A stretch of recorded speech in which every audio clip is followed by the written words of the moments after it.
अब mock test के अलावा और भी क्या क्या चीजें हैं यार। लेकिन सच में सारी काम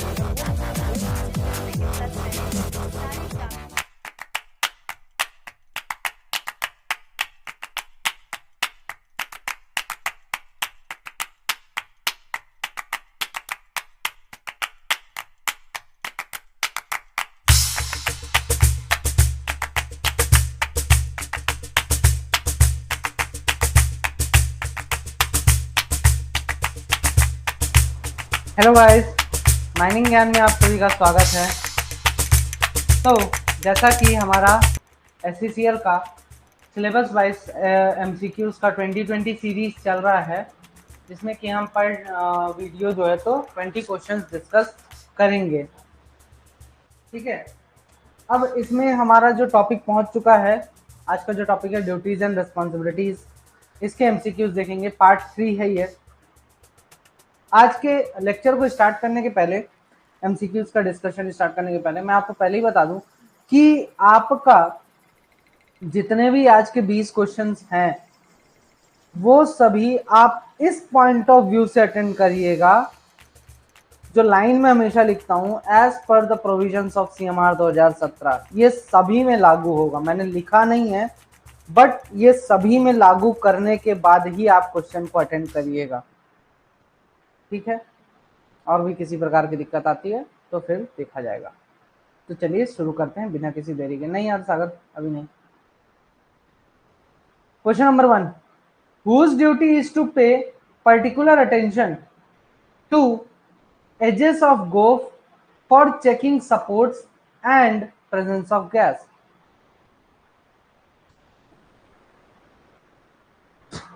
ये किसकी ड्यूटी है? क्यों आवाज नहीं आ रही क्या?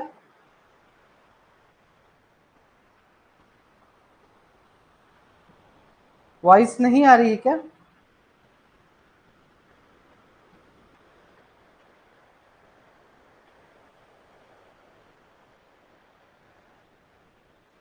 चलो ठीक है। हाँ, ओवरमैन, सरदार, ventilation officer, short firer. Overman, सरदार, वेंटिलेशन एंड शॉर्ट फायरर। तो अब इसमें करेक्ट आंसर क्या होगा? तो आपका रेगुलेशन नंबर 48 का sub regulation number 2A, 2A में यह दिया हुआ है कि जो गोव के एजेस हैं, है ना, वहां पे सपोर्ट वगैरह चेक करना और गैस का प्रेजेंस करने की जिम्मेदारी किसकी है? सरदार की होती है। Option number B is the right answer. Next question आप लोग अटेंड करिए, मैं 2 मिनट से आता हूँ। ये लीजिए, फटाक से अटेंड करिए, बस 1 सेकंड आ गया।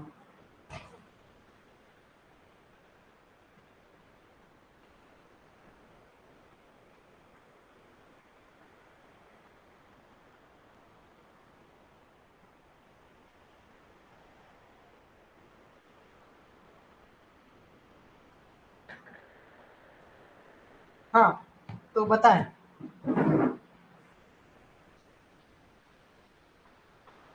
क्या होगा इसका करेक्ट आंसर? 1 सेकंड, कहाँ गया कैमरा?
आ गई? वॉइस आ रही है?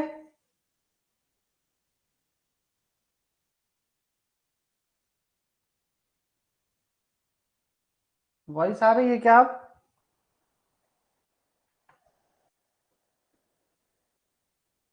ओके,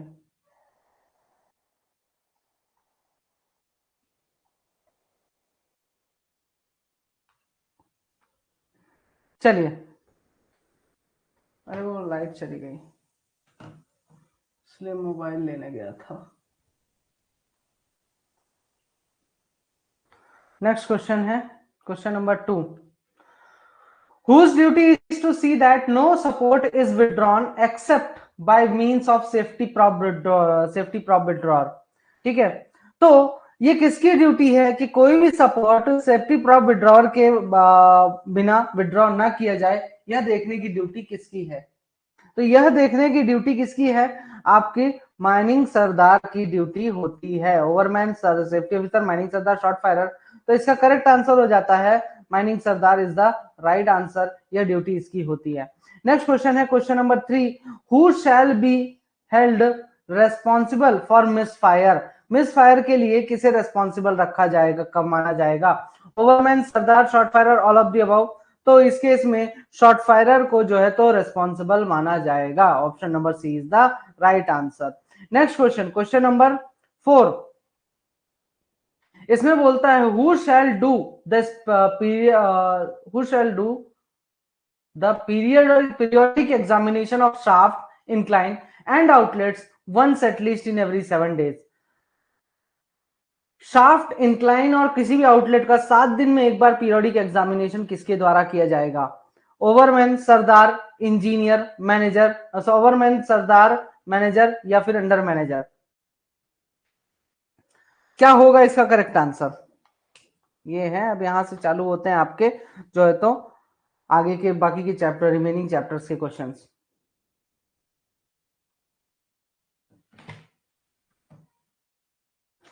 तो इसका करेक्ट आंसर हो जाता है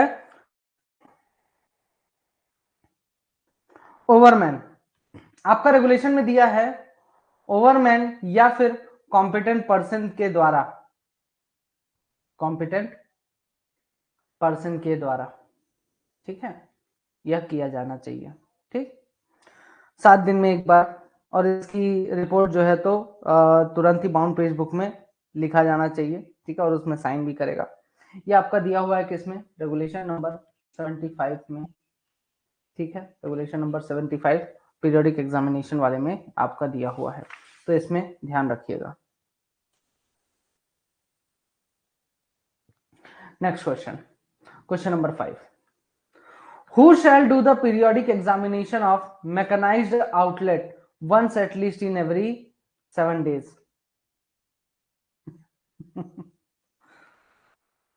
once at least in 7 days। Periodic examination कौन करेगा मैकेनाइज्ड आउटलेट का 7 दिन में कम से कम एक बार? मैकेनाइज्ड आउटलेट का पीरियोडिक एग्जामिनेशन कौन करेगा? इंजीनियर, इलेक्ट्रिक सुपरवाइजर,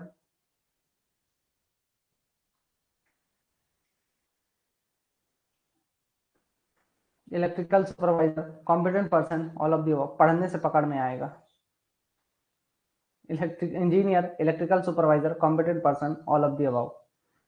तो इसका करेक्ट आंसर हो जाता है all of the above.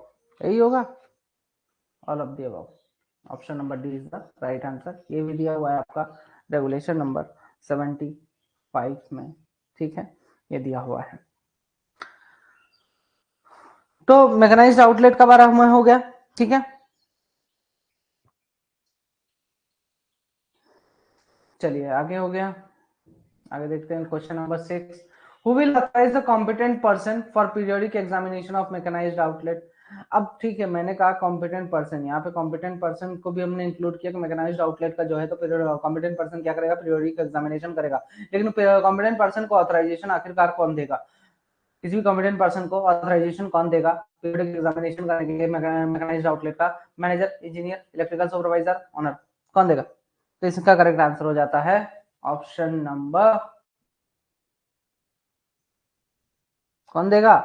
Engineer, manager, engineer देगा। Option number B is the right answer. Shall be पर द एनी अदर, ये सीधे सीधे रेगुलेशन में लिखा है, any other competent person, any other competent person को अगर आप मैकेनाइज्ड आउटलेट के लिए, मैकेनाइज्ड आउटलेट के पीरियोडिक एग्जामिनेशन के लिए भेजते हो तो he shall be authorised in writing, authorised in writing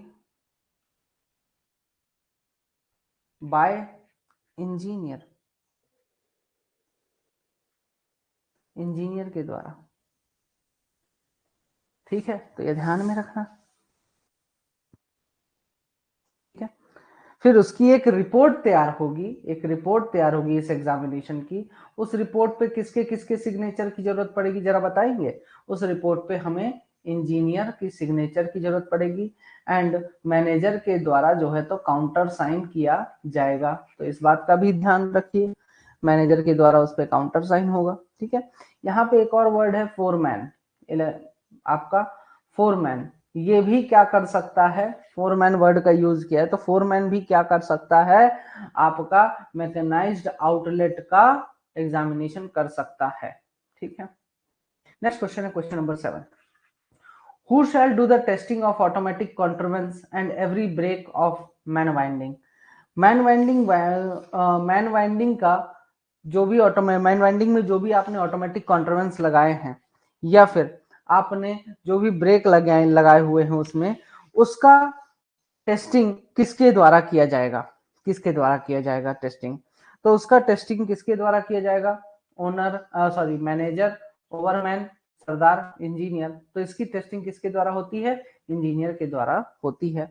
या फिर दूसरा कॉम्पिटेंट पर्सन के द्वारा, कॉम्पिटेंट पर्सन के द्वारा भी किया जा सकता है। कितने समय में एक बार होगा, कितने समय में एक बार होगा, वंस एटलीस्ट इन 7 डेज, 7 दिन में, 7 डेज में एक बार होगा, 7 डेज में एक बार यह चीज होगी। ठीक है, अब ये जो 7 दिन में आप टेस्टिंग करते हो, एक तो 7 दिन में होगी, एक क्या होगी 7 दिन में होगी, दूसरा होगा 3 महीने में, 3 मंथ में। ठीक है, अब 3 मंथ्स में टेस्टिंग हो रही है और 7 दिन में टेस्टिंग हो रही है, तो 7 डेज वाली टेस्टिंग में क्या कैसे करेंगे और 3 मंथ्स वाली टेस्टिंग में कैसे करेंगे। 7 डेज वाली टेस्टिंग में क्या करेंगे कि केज को top most last point at top, ठीक है, टॉप पे जो लास्ट पॉइंट है उससे ऊपर केज को raising the cage, raising cage above, above last point at top. ठीक है, टॉप पे जो सबसे लास्ट पॉइंट है उसके ऊपर, टॉप मोस्ट लैंडिंग के ऊपर जो सबसे लास्ट पॉइंट है उसके ऊपर भी केज को ले जाकर हम क्या करेंगे, टेस्टिंग करेंगे। ठीक है, उसके बाद दूसरा आपका आता है कि 3 महीने वाली टेस्टिंग। 3 महीने में टेस्टिंग कैसे करते हैं, हम इसमें क्या करते हैं, डिसेंडिंग केज को, मतलब जो केज नीचे जा रहा होता है, डिसेंडिंग केज को, डिसेंडिंग केज को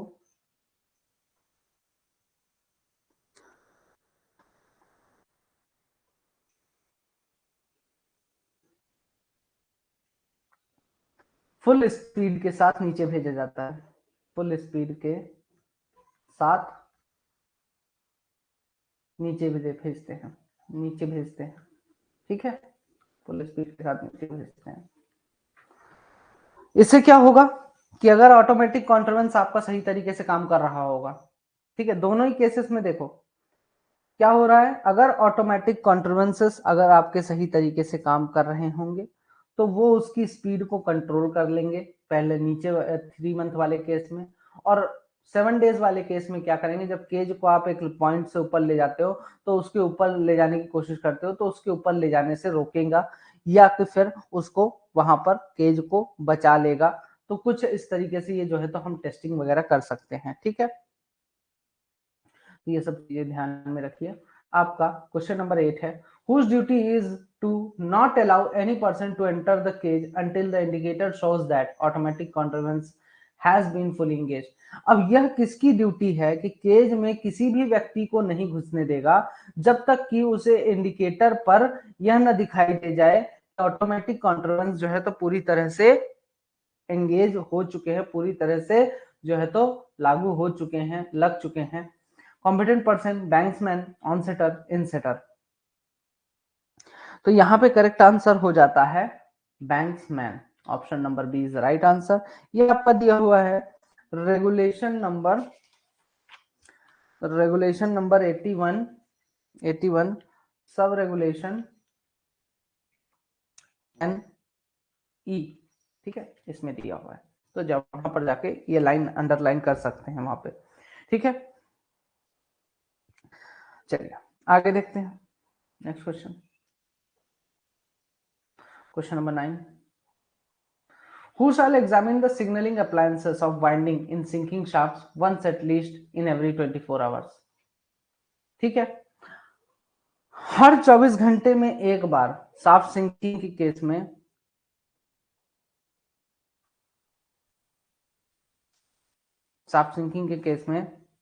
नहीं, सब रेगुलेशन नहीं याद करना, वो तो मैं आपको लोकेशन बता रहा हूँ। नहीं तो आप बोलोगे कि सर मैं कहाँ से दे दिया, मिल ही नहीं रहा है, तो इसलिए मैं आपको एग्जैक्ट लोकेशन बता रहा हूँ कि यहां से जाके आप पढ़ सकते हैं, ठीक है। तो सिग्नलिंग अप्लायंसेस जो भी यूज हो रहा है शाफ्ट सिंकिंग के केस में, वाइंडिंग में, तो उनका 24 आवर्स में एक बार क्या होना चाहिए, एग्जामिनेशन होना चाहिए। लेकिन यह एग्जामिनेशन किसके द्वारा किया जाएगा? मैनेजर, सरदार, कॉम्पिटेंट पर्सन, ओवरमैन, किसके द्वारा किया जाना चाहिए? तो यह एग्जामिनेशन किसके द्वारा किया जाना चाहिए? कॉम्पिटेंट पर्सन के द्वारा किया जाना चाहिए। Option number C is the right answer. यह कहां दिया हुआ है आपका? ये दिया हुआ है रेगुलेशन नंबर 84 में, सब रेगुलेशन 5C 5B में दिया हुआ है, ठीक है। क्या क्या बोलता है यहाँ पे दो सेपरेट सिग्नलिंग सिस्टम होने चाहिए, सेपरेट सिग्नलिंग सिस्टम होना चाहिए, ठीक है। ये चीज बोल रहा है। शाफ्ट के टॉप एंड बॉटम पे होना चाहिए आपका सिग्नलिंग सिस्टम, ठीक है।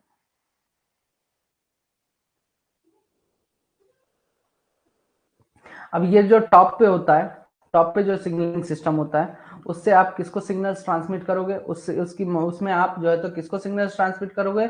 वाइंडिंग इंजन मैन को सिग्नल ट्रांसमिट करने के लिए लगा होता है। किसको? वाइंडिंग इंजन मैन को सिग्नल ट्रांसमिट करने के लिए टॉप पे सिग्नलिंग सिस्टम लगा होता है। तो ये बात भी ध्यान में रखना है। अच्छा, शाफ्ट सिंकिंग के केस में एक क्वेश्चन और है।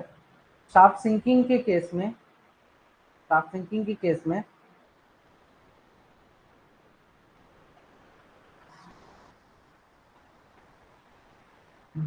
गाइड रोप्स कब प्रोवाइड कराएंगे? शाफ्ट सिंकिंग के केस में गाइड रोप्स कब प्रोवाइड कराएंगे? गाइड रोप्स कब प्रोवाइड कराएंगे? गाइड रोप्स कब प्रोवाइड कराएंगे? जब आपके shaft depth is more than 150 metre. Very good everyone. अरे आदित्य ऐसा करता है। 45 मीटर पे क्या प्रोवाइड कराना है? 45 मीटर पे क्या प्रोवाइड कराना है भाई साहब? Detaching hook, detaching hook,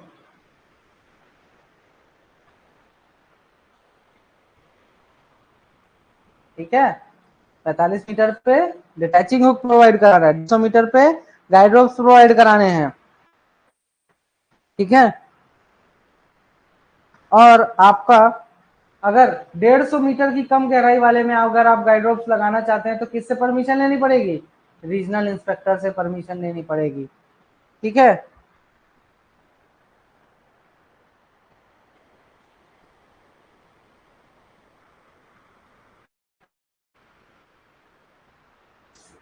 detaching hook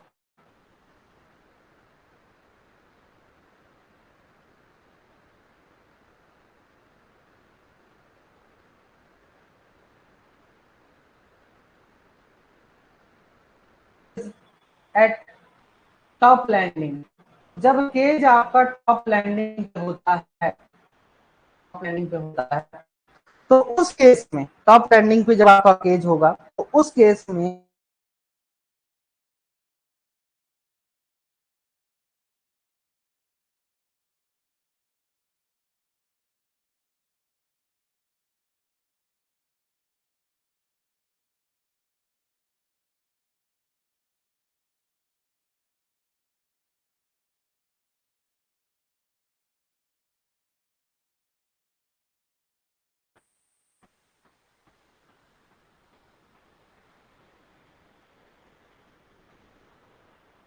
voice अभी भी नहीं आ रही क्या?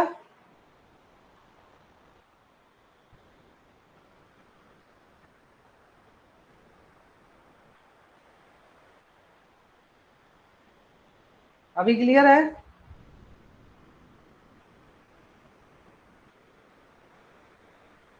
आ गई? अरे लाइट आ गई ना, तो दोबारा से रिकनेक्शन होने लगा, रिकनेक्शन होने लगा तो होने लगा फिर। हाँ, तो मैं ये पूछ रहा था, जब आपका टॉप लैंडिंग पर केज होता है, टॉप लैंडिंग पर जब आपका केज होता है, तो उस केस में आपका आपका detaching hook and and bell plate के बीच का डिस्टेंस कितना होना चाहिए? कम से कम कितना डिस्टेंस होना चाहिए? 3.6 मीटर। ठीक है, next question, question number 10। Whose duty is to examine the detaching bell or plate in shaft sinking? Shaft sinking में डिटैचिंग बेल और प्लेट एग्जामिन करने की जिम्मेदारी किसकी है? शाफ्ट सिंकिंग के केस में डिटैचिंग बेल प्लेट का एग्जामिन करने की जिम्मेदारी किसकी है? ठीक है, तो यह बताएं फटाक से।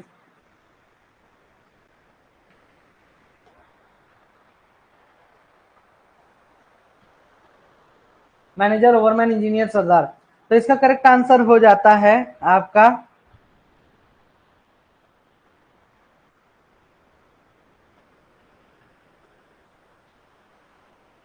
Option number C is the right answer. Engineer के द्वारा होना चाहिए। ठीक है, next question, question number 11। Who among the following can not travel by the roadway other than the travelling roadway? निम्न में से कौन सा बंदा ऐसा है जो कि ट्रेवलिंग रोडवे के अलावा दूसरी रोडवे से ट्रेवल नहीं कर सकता है? Overman, safety officer, college attendant, short firer.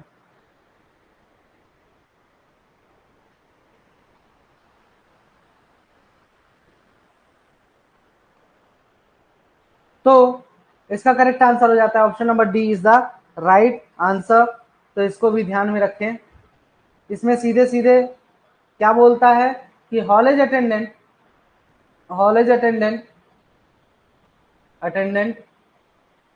And आपका ऑफिशियल जो है तो ट्रेवलिंग रोडवे के अलावा किसी दूसरे रोडवे से जो है तो ट्रेवल कर सकते हैं। हाँ, इमरजेंसी के केस में कोई दूसरा बंदा भी ट्रेवल कर सकता है, बट बिना इमरजेंसी के कोई भी बंदा ऐसी रोडवे से ट्रेवलिंग रोडवे के अलावा दूसरे रोडवे से ट्रेवल नहीं करेगा। अब ये कहाँ दिया हुआ है? ये आपका दिया हुआ है regulation number 93, sub regulation number 3। ठीक है, इसमें दिया हुआ है चोरी चोरी। हाँ, तो वो तो भागते ही हो ना, एक रोडवे से दूसरे रोडवे, तीसरे रोडवे, जहां से रास्ता मिला निकल लिए, बस बचते बचाते। Whose duty is to examine the buffer and drawbar once at least in every 14 days? 14 दिन में एक बार बफर्स और ड्रॉवर्स एग्जामिन करने की ड्यूटी किसकी है? Official, competent person, manager, ओवरमैन। हाँ, सेफ्टी ऑफिसर। मैं भी बोल रहा था, मैं भी भागता था, एक आध बार तो पकड़ भी लिया। तो यहाँ पे option number B is the right answer. Competent person के द्वारा किया जाएगा, आपका रेगुलेशन में दिया हुआ है। Regulation number 94, regulation number 94, sub regulation number 4 में दिया है। ठीक है, कॉम्पिटेंट पर्सन के द्वारा किया जाना चाहिए। Next question, question number 13. Who will examine every place in a mine, whether below ground or in open cast working, including traveling roadways and landings where work is carried out? ओहो, ये तो बड़ा question हो गया.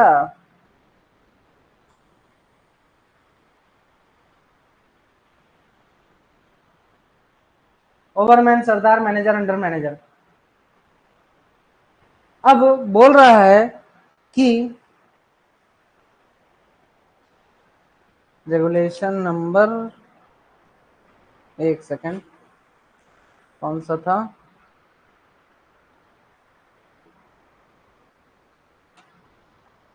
कौन सा है regulation number यार इसका?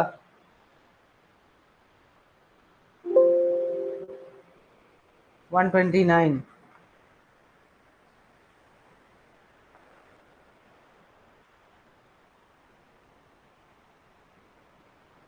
हाँ, तो 129 रेगुलेशन नंबर में इसके बारे में दिया हुआ है कि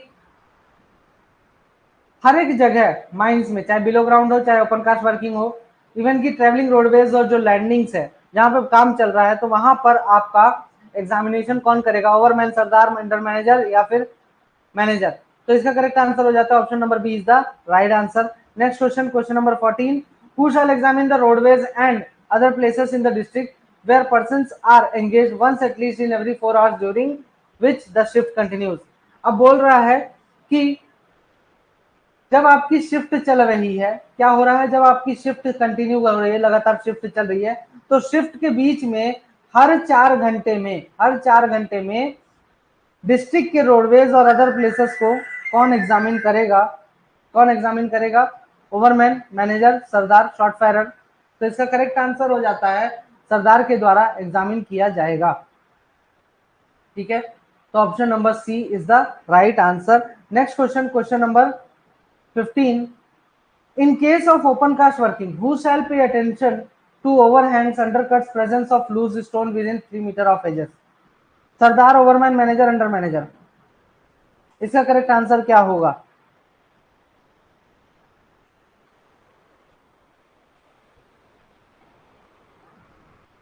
क्वेश्चन नंबर 15. तो इसका करेक्ट आंसर हो जाता है सरदार के द्वारा. तो ये सारे सरदार से रिलेटेड आपके क्वेश्चन थे जो कि मैंने यहाँ पे प्रोवाइड करा दिया. आइसोलेशन स्टॉपिंग को 7 दिन में एक बार कौन एग्जामिन करेगा? ओवरमैन, सरदार, short fire, competent person? Isolation stopping को 7 दिन में एक बार कौन एग्जामिन करेगा? तो इसका करेक्ट आंसर हो जाता है, क्या हो जाएगा? Option number D is the right answer. Competent person के द्वारा जो है, तो कॉम्पिटेंट पर्सन. ठीक है,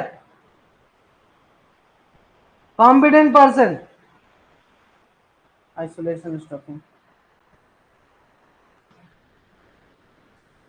कहां पे दिया हुआ है? रेगुलेशन बताओ.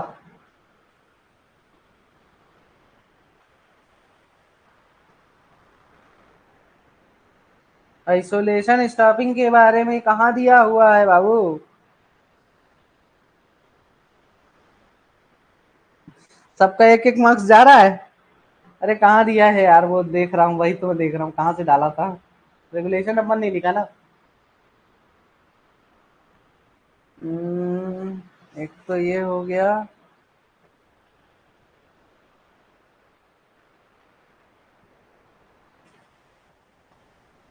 कहीं से तो डाला था.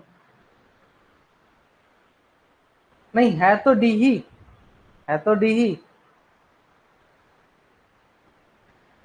एक सेकंड देखते हैं, चेकआउट करते हैं. And show the start. लिखा है? नहीं लिखा यार.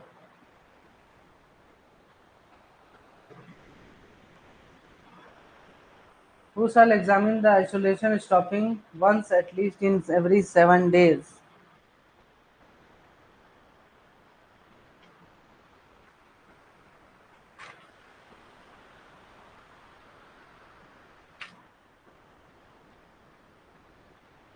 चलो मैं, हो गया, चलो ठीक है.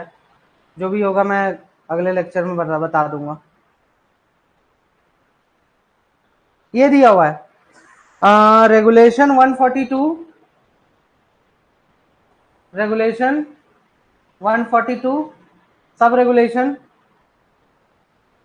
सब रेगुलेशन 7, ठीक है। रेगुलेशन नंबर 142 सब रेगुलेशन 7 में आपको मिल जाएगा कि 7 दिन में एक बार आइसोलेशन स्टॉपिंग्स को क्या करना है, जो है तो एग्जामिनेशन करना है कॉम्पिटेंट पर्सन के द्वारा। Next question, question number 7, which of the following is examined in an isolation stopping. Isolation stopping में निम्न में से क्या क्या चीजें एग्जामिन की जाती हैं, तो उसी रेगुलेशन के सब रेगुलेशन में आपको ये चीज दिया हुआ है। क्या क्या चीजें एग्जामिन की जाती है, leakage and presence of gas, temperature and humidity of atmosphere outside the stopping, या फिर ऑल ऑफ दी अबाउ। तो इसका करेक्ट आंसर हो जाता है option number D is the right answer, all of the above, ठीक है। नेक्स्ट क्वेश्चन है question number 18, whose duty is not to provide dust respirators in sufficient number to the concerned persons। किसकी duty नहीं है dust respirator provide कराना किसी व्यक्ति को, वो भी पर्याप्त मात्रा में। ओनर, सरदार, एजेंट, मैनेजर। ओनर, सरदार, एजेंट, मैनेजर, किसकी ड्यूटी नहीं है। तो इसका करेक्ट आंसर हो जाता है option number B is the right answer. ये आपका कहाँ दिया हुआ है, ये आपका दिया हुआ है regulation number 143 sub regulation number 12 में दिया हुआ है, ठीक है। तो वहां से आप चेकआउट कर सकते हैं। नेक्स्ट क्वेश्चन की बात करते हैं, dust control measures shell be carried out under the supervision of competent person holding a. जो डस्ट कंट्रोल मेजर्स हैं वो किसी कॉम्पिटेंट पर्सन की सुपरविजन में होना चाहिए, लेकिन उस कॉम्पिटेंट पर्सन के पास किस चीज का सर्टिफिकेट होना चाहिए। मैनेजर सर्टिफिकेट होना चाहिए, ओवरमैन सर्टिफिकेट होना चाहिए, डिग्री या डिप्लोमा होना चाहिए माइनिंग में, या फिर ऑल ऑफ द अबव। तो इसका करेक्ट आंसर हो जाता है all of the above is the right answer. ये सब सर्टिफिकेट्स होने चाहिए, ठीक है। कहाँ दिया हुआ है ये आपका दिया हुआ है regulation number 144 sub regulation 8, sub regulation 8 में दिया हुआ है।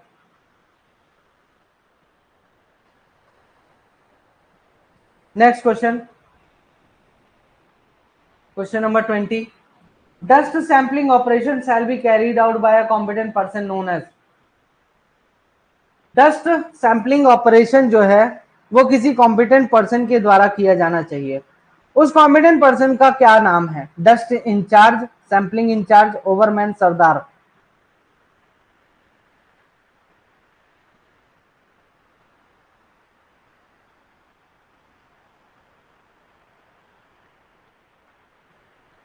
ए B A B A B, क्या करते हैं जी।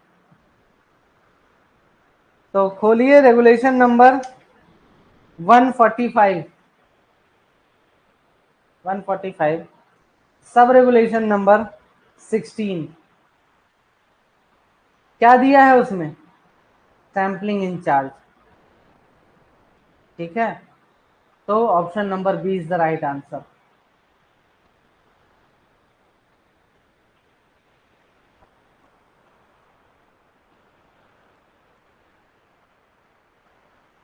ठीक है, ध्यान रखिएगा।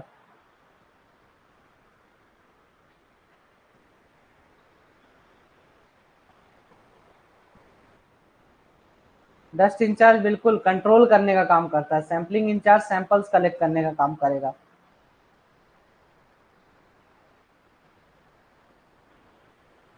ये रहे आपके आंसर्स। तो अभी के लिए इतना ही, शेष अगले लेक्चर में।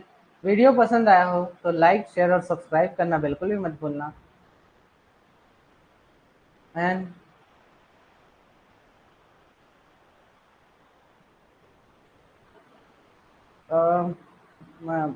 टाइम निकालता हूँ, इसके लिए मेरे को टाइम निकालना पड़ेगा। अभी एएमटी का हो गया ना, अब बचा इसका, तो इसका भी आज कल में कर दूंगा, ठीक है। थोड़ा वीडियोस और अच्छे हो जाते तो।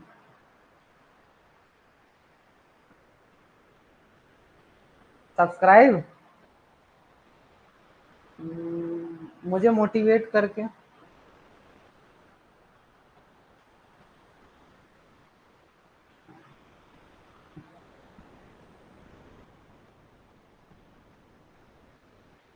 चलिए ठीक है, till then all the best and thank you so much, good night everyone.